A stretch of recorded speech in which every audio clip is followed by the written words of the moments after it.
Jos mulla olisi mahdollisuus, mä mieluummin keskustelisin näiden nuorten kanssa. Päivää ennen sitä onnettomuutta. Valinnoista pitää tehdä.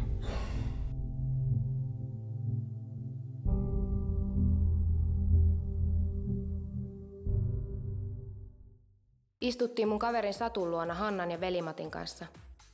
Tarkoitus oli viettää mukava päivä ja käydä vähän ajelemassa kylillä. Kuulostaa hyvältä. Joo, mennäänkö? Mennään vaan. Jos sillä hetkellä tietäisin sen, minkälaiset seuraukset tuommoista hetken mielijohteesta tehdystä tempauksesta voi olla. Perkiä mennä.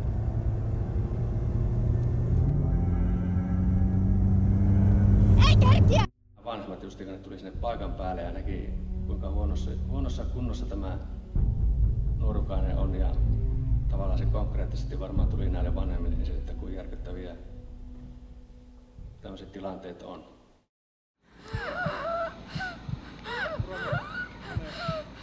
Auton ulkopuolella tuntui tapahtuvan tosi paljon. Paljon ihmisiä. Paljon melua.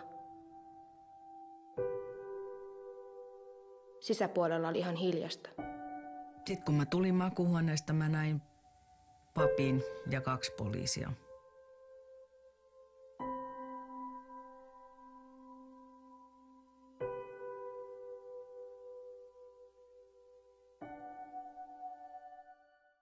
Kuinka paljon joutuu tekemään töitä sen eteen, että siitä elämästä tulee taas elämisen arvosta.